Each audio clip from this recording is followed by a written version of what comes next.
Hello friends, कैसे हैं आप सब। स्वागत है आपका यूपीएससी एट होम प्रविशा के यूट्यूब प्लेटफॉर्म पे। हम जो यूपीएससी बीपीपीएसएस की मेंस आंसर राइटिंग कर रहे हैं, उसी के साथ साथ हमने जो एक नई सीरीज़ स्टार्ट की है जो कि प्रीलिम्स पे बेस्ड है, जो कि आपका जो है अक्टूबर में प्रीलिम्स का एग्ज़ाम होने वाला है यूपीपीएसएस का।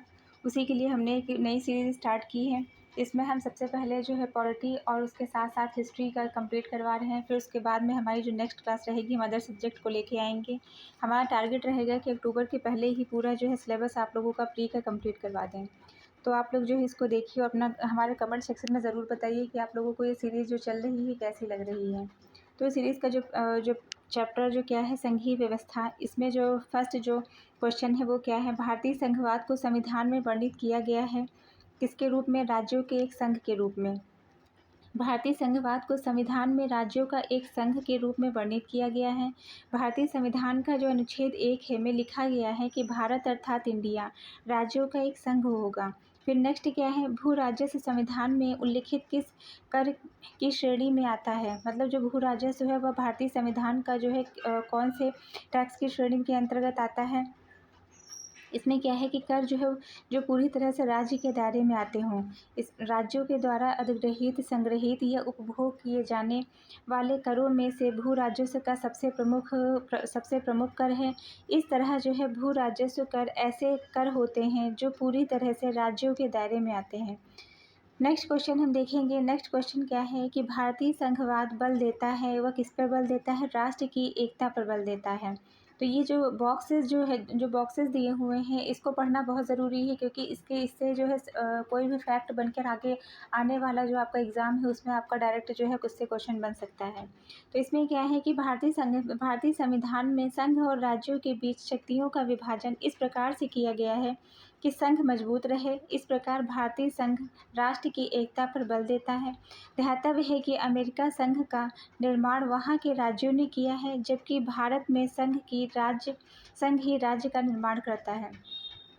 नेक्स्ट क्वेश्चन हम देखेंगे कि क्या है कि भारतीय संविधान की सामान्य विशेषताओं की सूची दी गई है एवं अंत में दिए गए कूट की सहायता से विशेषताओं का चयन करना है, जिसके अंतर्गत इस पहला जो पॉइंट क्या है कि लिखित एवं दुष्परिणामशील संविधान। दूसरा है केंद्र और संघातरित इकाइयों के मध्य शक्तियों का बंटवारा। फोर्थ पॉइंट क्या है, द्विसदनीय राष्ट्रीय विधानमंडल। तो इसमें क्या है कि संघीय संविधान की प्रमुख विशेषता है लिखित और कठोर संविधान, संघ तथा इकाइयों के बीच शक्तियों का वितरण, द्विसदनीय संघीय विधानमंडल और समय समय पर संविधान के प्रावधानों की व्याख्या करने के लिए एक स्वतंत्र व निष्पक्ष न्यायपालिका, जो संघ और उसकी इकाइयों के मध्य संवैधानिक विवादों का समाधान करते हुए अंतिम निर्णय के रूप में कार्य करती हैं। नेक्स्ट क्वेश्चन क्या है, कथन है कि भारतीय संविधान अर्धसंघात्मक है। कारण है कि भारतीय संविधान में संघात्मक के साथ एकात्मक विशेषता भी है। तो ये जो सारे जो क्वेश्चन हम कंप्लीट करवा रहे हैं, इसको जो है पढ़ने से पहले आप अगर चाहें तो इसके साथ साथ लक्ष्मीकांत की सीरीज़ भी कंप्लीट कर सकते हैं। हमारे प्लेलिस्ट में जाएंगे, आपको उसमें लक्ष्मीकांत की सीरीज़ जो चल रही है, लक्ष्मीकांत और स्पेक्ट्रम साथ साथ चल रही है। लक्ष्मीकांत की सीरीज़ का हमने भी 18 चैप्टर कंप्लीट कर लिया है, और हमारी जो स्पेक्ट्रम की सीरीज़ है उसमें हमने 16 चैप्टर पूरा जो है 1 से लेकर 16 चैप्टर तक कंप्लीट कर लिया है।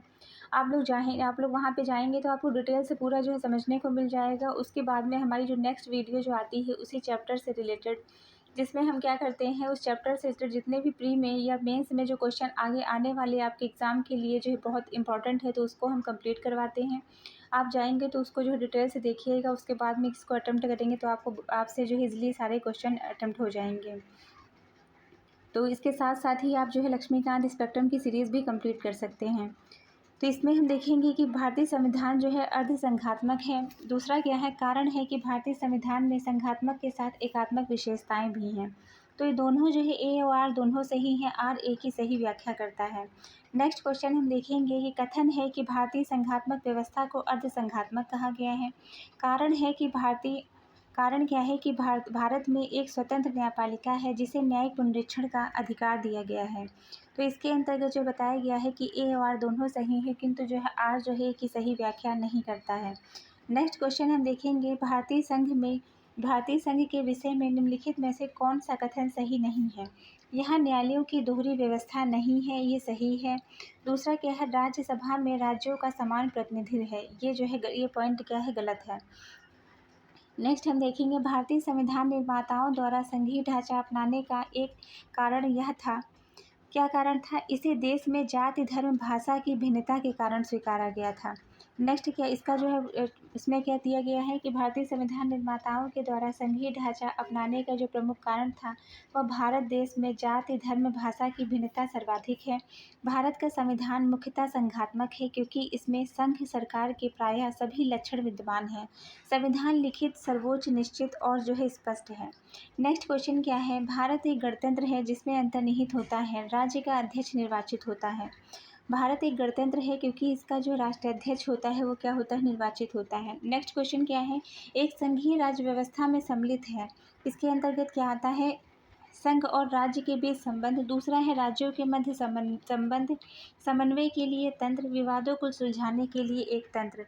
तो ये जो है संविधान के द्वारा प्रदत्त राजनीतिक संरचना पर संघीय है। इस संघ का नाम भारत अर्थात इंडिया, आर्टिकल जो है 1 क्लॉज 1, और वर्तमान में इस संघ के अंतर्गत 28 राज्य हैं और कितने जो है 8 केंद्र शासित प्रदेश हैं।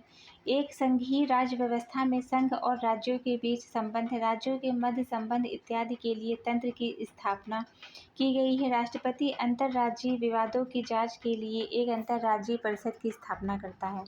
नेक्स्ट क्या है, संघात्मक राज्य में केंद्र और राज्य की शक्तियों में परिवर्तन किया जा सकता है, किसके द्वारा, संविधान के संशोधन के द्वारा। संविधान की सर्वोच्चता संघात्मक शासन प्रणाली की एक प्रमुख विशेषता होती है। संघात्मक राज्य में केंद्र और राज्य की शक्तियों का परिवर्तन संविधान संशोधन के द्वारा किया जा सकता है। नेक्स्ट क्वेश्चन क्या है, निम्नलिखित में से कौन एक भारत के संविधान का संघीय लक्षण नहीं है। केंद्र और राज्य के बीच शक्तियों का बंटवारा, पूर्ण रूप से लिखित संविधान, एकहरी नागरिकता इसके अंतर्गत शामिल नहीं है। नेक्स्ट क्या है, भारत का जो है भारतीय जो संविधान है वह अर्ध संघात्मक है, ये कथन है। कारण है कि भारतीय संविधान ना तो संघात्मक है और ना ही एकात्मक है, तो ये दोनों सही हैं और जो है उसकी सही व्याख्या करता है। फिर क्या है, निम्नलिखित में से निम्नलिखित कथनों पर विचार कीजिए, जिसमें क्या है, कथन है कि भारत एक गणतंत्र है। कारण है कि भारत में संविधान संघ राज्यों में शक्तियों का विभाजन करता है। तो ये जो है कथन और कारण दोनों सही है, किंतु उसकी सही व्याख्या नहीं करता है। कथन है कि भारत में संघवादिता व्यवहारिक नहीं है। कारण है कि भारत एक संघीय राज्य नहीं है। नेक्स्ट हम देखेंगे, कथन है कि भारत उस अर्थ में संघ नहीं है जो अर्थ अमेरिका समझते हैं। भारत में दोहरी राज्य व्यवस्था नहीं है। तो इसमें क्या है, ए सही है और आर गलत है। नेक्स्ट क्वेश्चन हम देखेंगे, कथन है कि संघवादी व्यवस्था में एक स्वतंत्र न्यायपालिका आवश्यक है। कारण है कि एक केंद्र की इकाइयों के बीच उत्पन्न विवाद समाधान करती है। कथन और कारण दोनों सही हैं, कारण कथन की सही व्याख्या करता है।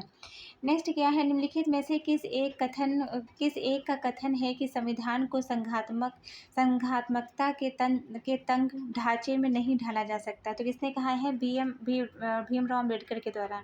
नेक्स्ट क्या है, संघीय क्षेत्रों को प्रतिनिधित्व प्राप्त होता है, संसद के दोनों सदनों से प्राप्त होता है। नेक्स्ट हम देखेंगे, संघीय व्यवस्था में किस संस्था को संविधान का संतुलन चक्र माना गया है, न्यायपालिका को। न्यायपालिका को जो इसमें क्या है, संघीय शासन व्यवस्था उस शासन को कहते हैं जिसमें राज्य शक्ति केंद्र सरकार और केंद्रीय सरकार के बीच बटी होती है। संघीय शासन की एक प्रमुख विशेषता उच्चतम न्यायालय का होना है। यह न्यायालय उन वाद विवादों का निर्णय करता है जो समय समय पर केंद्र व प्रांतीय सरकारों के बीच में उत्पन्न होते हैं। उच्चतम न्यायालय उन कानूनों को वैध घोषित कर सकता है जो व्यवस्थापिका के द्वारा संविधान विरुद्ध बनाए गए हों। इस प्रकार उच्चतम न्यायालय संविधान के संरक्षक के रूप में कार्य करता है।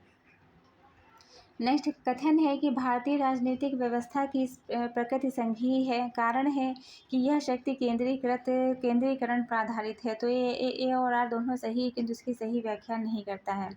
नेक्स्ट क्या है, केंद्र और राज्य संबंध को देखेंगे। इसमें जो है क्या है कि केंद्र सरकार राज्य सरकार को प्राधिकार प्राप्त होता है, भारतीय संविधान से प्राप्त होता है। इसका जो है बॉक्स बहुत इंपॉर्टेंट है, इसको हम देखेंगे। केंद्र सरकार और राज्य सरकार को संविधान से जो प्राधिकार प्राप्त होता है। भारत के संविधान अपने स्वरूप में संघीय तथा समस्त शक्तियाँ विधायी, कार्यपालक और वित्तीय केंद्र एवं राज्यों के मध्य विभाजित है। संविधान का भाग 11 का अध्याय 1 में आर्टिकल 245 से लेकर 255 तक केंद्र और राज्य की विधायी संबंधों की चर्चा की गई है। भाग 9 जो है चैप्टर 2 में अनुच्छेद 256 से लेकर 263 तक केंद्र और राज्य के बीच प्रशासनिक संबंधों की व्याख्या की गई है। जो भाग 12 है वह अनुच्छेद जो है 268 से लेकर 273 तक केंद्र और राज्य के वित्तीय संबंधों की चर्चा करता है। नेक्स्ट क्या है, केंद्र और राज्यों के बीच वैधानिक शक्तियों का बंटवारा दिया गया है, किसके अंतर्गत 7वीं अनुसूची के अंतर्गत दिया गया है। नेक्स्ट क्या है, केंद्र और राज्यों के बीच जो शक्तियों के वितरण के लिए भारत संविधान 3 सूचियों को प्रस्तुत करता है। निम्नलिखित अनुच्छेदों में से कौन 2 अनुच्छेद शक्तियों के वितरण के विनियमन को करते हैं, 245 और 246 में। नेक्स्ट क्या है, निम्नलिखित में से कौन सा जो है संबंध इसके अंतर्गत नहीं आता है, तो कौन सी जो है इसके अंतर्गत शामिल नहीं है, तो कौन सा है। यह इसके अंतर्गत बताया गया है कि जो है इंद्रजीत गुप्त समिति इसके अंतर्गत नहीं आती है। नेक्स्ट क्वेश्चन क्या है, निम्नलिखित में से कौन सा एक सरकरिया आयोग की संस्कृति में नहीं है। इसमें क्या है, सक्रिय राजनीतिकों को जो है राज्यपाल न नियुक्त किया जाना। दूसरा क्या है, राज्य सरकारों द्वारा दिए गए पैनल ने राज्यपाल का चुनाव किए जाए। डी पॉइंट जो है, केंद्र के सत्तारूढ़ दल से संबंध रखने वाले को विपक्षी दल द्वारा शासित राज्य का राज्यपाल न नियुक्त किया जाए। नेक्स्ट हम देखेंगे, भारत में केंद्र और राज्य संबंध किस पर निर्भर करते हैं। ये निर्भर करते हैं उपयुक्त सभी चारों पर, संवैधानिक प्रावधानों पर, परंपराओं व व्यवहारों पर, न्यायिक व्याख्याओं पर, बातचीत के लिए जो है यंत्र विन्यास पर। नेक्स्ट है, निम्नलिखित में से कौन सा कारक राज्यों पर केंद्र के बढ़ते हुए नियंत्रण के लिए उत्तरदायी होता है। तो राज्यों के शक्तिशाली नेतृत्व का अभाव, दृढ़ दलीय अनुशासन, केंद्र पर जो है राज्यों की वित्तीय निर्भरता। नेक्स्ट क्वेश्चन क्या है, निम्नलिखित में से जो है कथन है कि केंद्र और राज्य संबंध का पुनर्विचार की मांग बढ़ती जा रही है और कारण है कि राज्यों के पास विकास कार्यों के लिए पर्याप्त साधन नहीं है। तो ए और आर दोनों सही है और जो है आर ए की सही व्याख्या करता है। नेक्स्ट क्या है, संविधान के द्वारा केंद्र और राज्य के बीच राजस्व का बंटवारा किया जाता है अधिकतर भारत सरकार अधिनियम 1935 के अंतर्गत। निम्नलिखित में से कौन सा कथन सही है। इसके अंतर्गत 3 सूचियों के विषयों को परस्पर व्यापन होने के संघीय व्यवस्थापिका को प्रधानता दी जाती है। नेक्स्ट क्या है, क्या संविधान के अंतर्गत भारतीय संघ और राज्य विदेशी ऋण सीधे लेने की शक्ति रखते हैं, नहीं। नेक्स्ट हम देखेंगे, भारत की संघात्मक व्यवस्था में 3 सूचियों में शक्ति का विभाजन किया गया है भारत शासन अधिनियम 1935 के अंतर्गत। नेक्स्ट क्वेश्चन क्या है, भारतीय संघात्मक व्यवस्था में तृतीय तल कब जोड़ा गया है, 1992 के अंतर्गत जोड़ा गया है।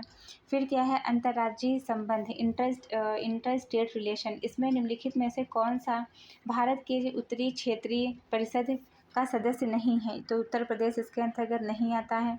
नेक्स्ट क्वेश्चन हम देखेंगे, नेक्स्ट क्वेश्चन क्या है, निम्नलिखित में से कौन सा एक क्षेत्रीय परिषद का लक्षण नहीं है। इसके अंतर्गत क्या है कि यह जो है एक संवैधानिक संस्था है, इसका लक्षण नहीं है। क्षेत्रीय परिषदें हैं, इनकी अध्यक्षता संघीय गृह मंत्री करता है और ये परामर्शदात्री निकाय हैं। अंतर्राज्यीय परिषदों का निर्माण होता है संविधान के प्रावधान के द्वारा। कावेरी नदी के जल बंटवारे का विवाद किन राज्यों से संबंधित है। इसमें है केरल है, तमिलनाडु है, पुडुचेरी है और कर्नाटका है। अंतर्राष्ट्रीय संधियों को भारत के किसी भाग अथवा संपूर्ण भारत में लागू करने के लिए संसद कोई भी कानून बना सकती है बिना किसी राज्य की सहमति के। नेक्स्ट हम देखेंगे, निम्नलिखित में से भारत में किन्हीं अंतर्राज्यीय परिषदों का प्रमुख उद्देश्य कहा जा सकता है उपयुक्त सभी को। इसमें क्या है, अंतर्राज्यीय विवादों की जांच करना, उन पर सलाह देना, केंद्र और राज्य तथा एक या एक से अधिक राज्यों के समान हितों के विषयों पर अन्वेषण तथा जो है विचार विमर्श करना, राज्य के मध्य समन्वय के विषयों पर संस्तुति करना, उपयुक्त सभी। नेक्स्ट क्या है, आपातकालीन जो उपबंध है, आपातकाल में किसी राज्य विधानसभा की अवधि बढ़ा सकता है। इसके अंतर्गत क्या है, संघीय संसद बढ़ा सकती है। फिर क्या है, संघ का जो है यह कर्तव्य होता है कि वह बाह्य आक्रमण एवं आंतरिक अशांति से प्रत्येक राज्य की सुरक्षा करे जो संबंधित होता है आर्टिकल 355 से। फिर क्या है, राष्ट्रीय आपात के मध्य भारत के संविधान के अंतर्गत लोकसभा की 5 वर्ष की अवधि को एक बार बढ़ाया जा सकता है, केवल जो है 1 वर्ष के लिए। नेक्स्ट हम देखेंगे भारत का राष्ट्रपति राष्ट्रीय आपात की घोषणा कर सकता है यदि खतरा होता है कैसे जो है बाहरी आक्रमण और सशस्त्र विद्रोह पर। फिर क्या है स्वतंत्रता के बाद भारतवर्ष अब कितनी बार वित्तीय आपात एक बार भी नहीं लगा है। नेक्स्ट क्वेश्चन हम देखेंगे भारतीय संविधान निम्नलिखित में से किस अनुच्छेद के अंतर्गत राज्यों के राष्ट्रपति शासन लगाया जा सकता है। तो आर्टिकल जो है 356 के अंतर्गत। नेक्स्ट क्या है निम्नलिखित में से जो है संविधान के किस अनुच्छेद के अंतर्गत भारत के राष्ट्रपति के द्वारा राष्ट्रीय आपात की घोषणा की जाती है। 352 के अंतर्गत। नेक्स्ट क्वेश्चन क्या है आपातकाल की घोषणा की स्वीकृति हेतु संसद के समक्ष रखा जाता है 1 महीने के अंदर। नेक्स्ट क्वेश्चन हम देखेंगे राष्ट्रपति शासन अधिकतम लगाया जा सकता है 3 वर्ष के लिए। राष्ट्रपति शासन की अधिकतम अवधि 3 वर्ष होती है। 44वां संविधान संशोधन 1978 के द्वारा 356 खंड 5 प्रतिस्थापित किया गया है। विधि बना दी गई कि आर्टिकल 356 के अधीन दी गई उद्घोषणा अवधि को एक वर्ष के लिए प्रसीमित कर दिया गया है। इसका अपवाद तभी हो सकता है जब आर्टिकल 352 के अधीन आपात की उद्घोषणा प्रवृत्त हो, निर्वाचन आयोग यह प्रमाणित करे कि तुरंत निर्वाचन कराना असंभव हो गया है। नेक्स्ट क्या है भारत में राष्ट्रीय आपात की घोषणा करने के आधार निम्नलिखित में से कौन सा होता है कौन सा नहीं है। आंतरिक युद्ध, बाह्य आक्रमण, सशस्त्र विद्रोह होता है। 1978 में 44वां संविधान संशोधन अधिनियम के द्वारा आंतरिक अशांति शब्द को सशस्त्र विद्रोह शब्द से विस्थापित कर दिया गया। अतः आंतरिक गड़बड़ी के आधार पर आपातकाल की घोषणा कराना संभव नहीं है, जैसा कि 1975 में इंदिरा गांधी के नेतृत्व वाली कांग्रेस सरकार ने किया था। नेक्स्ट क्या है निम्नलिखित में से कौन सा एक अधिकार राष्ट्रीय आपात तक में समाप्त या सीमित नहीं किया जा सकता है। तो वह कौन सा अधिकार है। व्यक्ति की स्वतंत्रता और जीवन का अधिकार। व्यक्ति की स्वतंत्रता जीवन का अधिकार राष्ट्रीय आपात में समाप्त या सीमित नहीं किया जा सकता है। आर्टिकल 359 राष्ट्रपति को यह प्राधिकार देती है कि वह संविधान के भाग 3 में प्रत्याभूत सभी मूल अधिकारों के प्रवर्तन को अध्यादेश द्वारा निलंबित कर दें।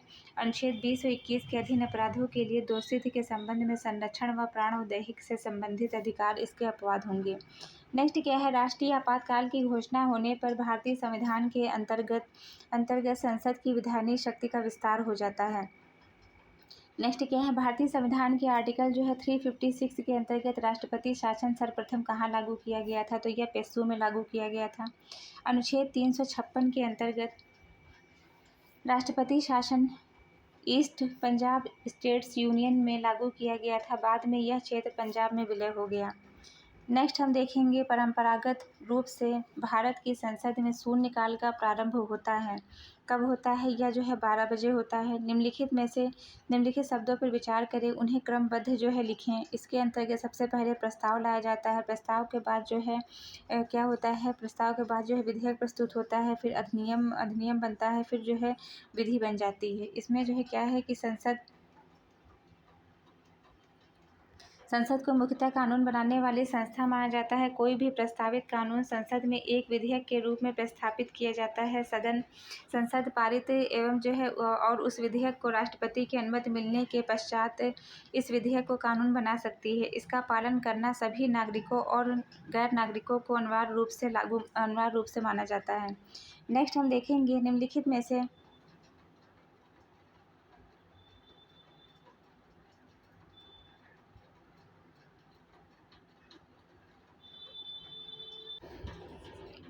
क्वेश्चन है कि भारतीय संसद में निम्नलिखित में से कौन शामिल है। तो इसमें कौन शामिल होता है। राष्ट्रपति और दोनों सदस्य। ये क्वेश्चन आपका मोस्ट इंपॉर्टेंट है। संविधान के आर्टिकल जो है 79 में संसद के गठन का प्रावधान किया गया है। इस अनुच्छेद में यह कहा गया है कि संघ के लिए एक संसद होगी जो राष्ट्रपति और 2 सदनों राज्यसभा और लोकसभा से मिलकर बनेगी। राष्ट्रपति संसद का भाग है। जैसे कि इंग्लैंड का सम्राट राष्ट्रपति संसद के किसी सदन का सदस्य नहीं होता है। वह आरंभिक अभिभाषण देने के प्रयोजन के लिए ही बैठता है, अन्यथा नहीं। वह संसद के सत्र को आहूत करता है, उसका सत्रावसान कर सकता है, लोकसभा का विघटन कर सकता है। वह संसद के दोनों सदनों द्वारा पारित सभी विधेयकों पर अनुमति देता है। नेक्स्ट हम देखेंगे भारत की संसद के संबंध में निम्नलिखित में से कौन सा कथन सही नहीं है। संविधान में संसदीय प्रणाली की सरकार का प्रावधान करती है। संसद का सर्वप्रमुख कार्य है मंत्रिमंडल का प्रावधान करना। मंत्रिमंडल की सदस्यता निम्न सदन तक सीमित होती है। ये जो है पॉइंट गलत है। नेक्स्ट हम देखेंगे, कथन है कि राष्ट्रपति संसद का अंग है, कारण है कि संसद के दोनों सदनों द्वारा पारित विधेयक राष्ट्रपति की अनुमति के बिना कानून नहीं बन सकता। तो इसमें क्या है कि ए और आर दोनों सही हैं, आर ए की सही व्याख्या करता है। नेक्स्ट हम देखेंगे, भारतीय संविधान के अनुसार प्रभुसत्ता किसमें निहित होती है? तो यह निहित होती है राष्ट्रपति सहित संसद में। भारतीय संविधान के अनुसार प्रभुसत्ता जो है राष्ट्रपति सहित संसद में निहित होती है। अंतिम प्रभुसत्ता भारतीय जनता में निहित की गई है। भारतीय संविधान लोकप्रिय प्रभुता पर आधारित संविधान है, अर्थात यह जनता का अपना संविधान है। भारतीय संविधान की प्रस्तावना में उल्लेखनीय है कि भारत एक प्रभुत्व संपन्न समाजवादी पंथ निरपेक्ष लोकतंत्रात्मक गणराज्य है। लोकसभा और राज्यसभा में गणापूर्ति संख्या कितनी होती है? 1/10। नेक्स्ट हम देखेंगे कि संसद के किसी भी सदन में सदस्य की निहितार्थों में संबंधित प्रश्न का अंतिम निर्णय किया जाता है निर्वाचन आयोग की राय प्राप्त करने के पश्चात राष्ट्रपति के द्वारा। नेक्स्ट क्या है, संविधान की किस विषय सूचियों के लिए विषयों के अतिरिक्त विषयों पर कानून बना सकती है संसद? अवशिष्ट विषयों पर संसद कानून बना सकती है। संविधान की 7वीं अनुसूची में संघ सूची, राज्य सूची, समवर्ती सूची का उल्लेख किया गया है। संघ सूची पर केंद्र सरकार, राज्य सूची पर राज्य सरकार कानून बनाती है, जबकि समवर्ती सूची पर केंद्र और राज्य दोनों कानून बना सकते हैं। मतभेद की स्थिति में केंद्र सरकार का कानून मान्य होगा, किंतु इन तीनों सूचियों में परिवर्तन व निर्णय का विशेषाधिकार संसद को होता है। नेक्स्ट क्वेश्चन क्या है, संघीय संसद राज्य सूची के विषय पर भी कानून बना सकती है। इसमें क्या है कि अंतर्राष्ट्रीय समझौतों को प्रभावी बनाने हेतु संबंधित राज्य की सहमति से राज्य में राष्ट्रपति शासन लागू रहने की अवस्था में राष्ट्रीय हित में जब राज्यसभा 2/3 बहुमत से इस प्रस्ताव को पारित करे। नेक्स्ट हम देखेंगे, लाभ का पद का निर्णय कौन करता है? तो यह राष्ट्रपति अथवा जो है राज्यपाल करते हैं। कोई भी संसद या विधानमंडल की सदस्यता निहत्था हेतु लाभ का पद अथवा नहीं, इसका निर्णय आर्टिकल 103 के अंतर्गत केंद्र में राष्ट्रपति तथा आर्टिकल जो 192 के तहत राज्यों में राज्यपाल करते हैं। राष्ट्रपति व राज्यपाल ऐसे किसी निर्णय पर विनिश्चय करने के पहले निर्वाचन आयोग की राय लेगा कि ऐसा राय के अनुसार कार्य करेगा। नेक्स्ट क्या है, एक वर्ष में कम से कम कितनी बार संसद की बैठक होना आवश्यक होता है? कम से कम जो है 2 बार। संसद की बैठक एक वर्ष में कम से कम 2 बार आवश्यक होती है। संविधान के आर्टिकल 85 पर यह बंद किया गया है कि संसद को एक सत्र की अंतिम बैठक और आगामी सत्र की एक बैठक होने के बीच में नियत 6 महीने से अधिक का अंतर नहीं होना चाहिए। आर्टिकल कोई विधेयक जिसमें केवल जो है वह अंतर्वलित है और आर्टिकल जो 110 में विनिर्दिष्ट कोई विषय उससे संबंधित नहीं है, तो उसे केवल संसद के दोनों सदनों की संयुक्त बैठक से ही प्रारंभ किया जा सकता है। कोई विधेयक जिसमें केवल वह अंतर्वलित है और आर्टिकल 110 में विनिर्दिष्ट कोई विषय उसमें सम्मिलित नहीं है, तो उसे संसद के किसी भी सदन में प्रारंभ किया जा सकता है, जबकि आर्टिकल 110 से संबंधित सभी विषयों पर विधेयक कोई लोकसभा में ही प्रारंभ किया जा सकता है। संविधान के आर्टिकल 110 क्लास 3 के अनुसार यदि यह प्रश्न उठता है कि कोई विधेयक धन विधेयक है या नहीं, तो उस पर लोकसभा के अध्यक्ष का विनिश्चय अंतिम होगा। नेक्स्ट क्वेश्चन हम देखेंगे कि जब कोई विधेयक संसद के दोनों सदनों द्वारा पारित कर दिया जाता है, तो निम्नलिखित में से किसको उस विधेयक पर अनुमति रोकने का अधिकार होता है? तो किसको होता है? राष्ट्रपति को। जब कोई विधेयक संसद द्वारा पारित कर दिया जाता है, तब वह राष्ट्रपति के समक्ष प्रस्तुत किया जाता है। राष्ट्रपति घोषित करेगा कि वह विधेयक पर अनुमति देगा या नहीं, या अनुमति रोक लेता है। यह अधिकार राष्ट्रपति को आर्टिकल 111 से प्राप्त है। फिर क्या है, निम्नलिखित में से कौन सी शक्तियाँ लोकसभा को राज्यसभा की तुलना में अनन्य रूप से प्राप्त हैं? तो कौन सी शक्तियाँ प्राप्त हैं? धन विधेयक केवल लोकसभा में प्रस्तुत किया जा सकता है। दूसरा क्या है, धन विधेयक के निरस्तीकरण और संशोधन के संबंध में मंत्रिपरिषद के उत्तरदायित्व के संबंध में तीनों। नेक्स्ट हम देखेंगे, भारत के संविधान के अंतर्गत निम्नलिखित में से किसको राज्यों की सीमाओं को परिवर्तित करने की शक्ति दी गई है? संसद को। भारतीय संविधान के अंतर्गत संसद को राज्य की सीमाओं में परिवर्तन का अधिकार दिया गया है। संविधान के आर्टिकल 3 के अंतर्गत नए राज्यों का निर्माण, वर्तमान राज्यों के क्षेत्रों, सीमाओं, नामों में परिवर्तन संसद विधि द्वारा जो है कर सकती है। नेक्स्ट क्या है, भारत के किसी राज्य में विधान परिषद का सृजन और उसकी समाप्ति की जा सकती है। राज्य विधानसभा के तत्संबंधी संकल्प पारित करने के संसद द्वारा। नेक्स्ट हम देखेंगे संसद में लेखा के लिए वोट आवश्यक है जब सामान्य बजट के समय सीमा के अंदर पारित होने की आशा नहीं होती है।